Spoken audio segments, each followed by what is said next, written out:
السلام علیکم ورحمۃ اللہ وبرکاتہ۔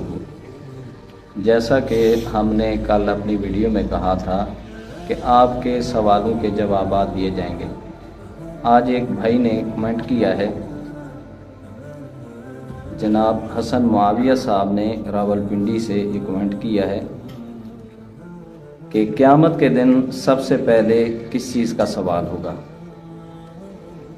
تو بھائی نے بہت اچھا سوال کیا ہے، اس کا جواب لیکن سوال ادھورا ہے کہ حقوق العباد کے بارے میں سب سے پہلے سوال کس چیز کو ہوگا یا حقوق اللہ کے بارے میں۔ تو ہم بھائی کے دونوں جواب جو ہیں دیں گے تاکہ علم میں اضافہ ہو جائے۔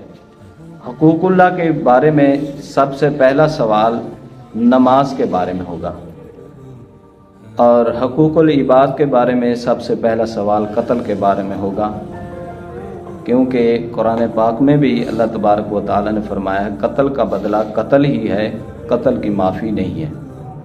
اور نماز دین کی جڑ ہے۔ نبی پاک صلی اللہ علیہ وسلم کا فرمان عالی شان ہے، من ترک الصلاۃ متعمدا فقد کفر، جس نے جان بوجھ کر نماز چھوڑ دی اس نے کفر کیا۔ اور نبی پاک صلی اللہ علیہ وسلم اس نماز کے فضائل کے بارے میں بھی احادیث ہیں اور نہ پڑھنے کے بارے میں بھی وعیدیں ہیں۔ فضائل بھی بہت زیادہ ہیں اور وعیدیں بھی بہت زیادہ ہیں۔ نبی کریم صلی اللہ علیہ وسلم نے یہ فرمایا فضائل کے بارے میں کہ قرۃ عینی فی الصلاۃ، اللہ پاک نے میری آنکھوں کی ٹھنڈک نماز میں رکھی ہے۔ جب میرا کوئی امتی نماز پڑھتا ہے تو آقا صلی اللہ علیہ وسلم کی آنکھوں کو ٹھنڈک ملتی ہے۔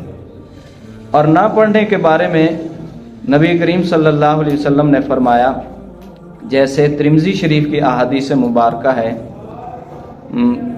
کما وطر اہلہ و مالہ، جو عصر کی نماز چھوڑ دیتا ہے جتنا نقصان مال اور اہل و عیال کے دب جانے سے یا ان کے نقصان سے دکھ ہوتا ہے، اتنا ہی عصر کی نماز کو چھوڑنے سے نقصان ہوتا ہے۔ تین امام شافعی رحمہ اللہ، امام احمد بن حنبل رحمہ اللہ، امام مالک رحمہ اللہ کا فتویٰ ہے کہ بے نمازی کو قتل کر دیا جائے۔